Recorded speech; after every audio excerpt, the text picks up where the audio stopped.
નમસ્કાર ભાઈઓ તથા બહેનો, આપ સૌને સ્વચ્છતા અંગેનું શેરી નાટક જોવા માટે આમંત્રિત કર્યા છીએ. તો આપ સૌ શાંતિથી આ નાટક નિહાળીએ. વડાપ્રધાન શ્રી નરેન્દ્ર મોદીએ આ સ્વચ્છ સર્વેક્ષણ 2022 હાથ ધર્યું છે, જેમાં આપણા શહેર ભાવનગરનો પણ સમાવેશ થાય છે. અને આ સ્વચ્છ સર્વેક્ષણમાં જો આપણે આપણા માનનીય કમિશનર શ્રી, માનનીય મેયર શ્રીને સહિયારો ટેકો આપીશું. આટલું જ નહીં, જો પ્લાસ્ટિક થી વીજળી પણ બની શકે છે. અને ગાય આપણી માતા કહેવાય. જો ગાય પ્લાસ્ટિક ખાય તો આપણને ગોહત્યાનું પાપ લાગે કે ન લાગે?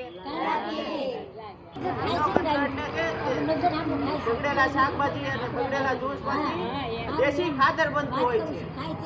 અને એટલું જ નહીં, જો આપણું ભાવનગર શહેર સ્વચ્છ સર્વેક્ષણ 2022 અગ્રતાનો ક્રમ મેળવશે તો આપણા શહેરમાં ધંધા રોજગાર વધશે. આપણા યુવાનોને માનનીય વડાપ્રધાન શ્રી નરેન્દ્ર મોદીએ આ સ્વચ્છ સર્વેક્ષણ 2022 હાથ ધર્યું છે, જેમાં લગભગ 4000 જેટલા શહેરોનું ઇન્સ્પેક્શન હાથ ધરવામાં આવ્યું છે. તેમાં આપણા ભાવનગરનો પણ સમાવેશ થાય છે. એટલે આપણે આપણા માનનીય કમિશનર શ્રી, માનનીય મેયરશ્રીને આ સ્વચ્છ સર્વેક્ષણ 2022 સહિયારો ટેકો આપીશું. તો આપણે એક નાની એવી પ્રતિજ્ઞા લઈએ છીએ. આજથી હું પ્રતિજ્ઞા લઉં છું કે હું ખુલ્લામાં કચરો નાખીશ કે ન નાખવા દઈશ.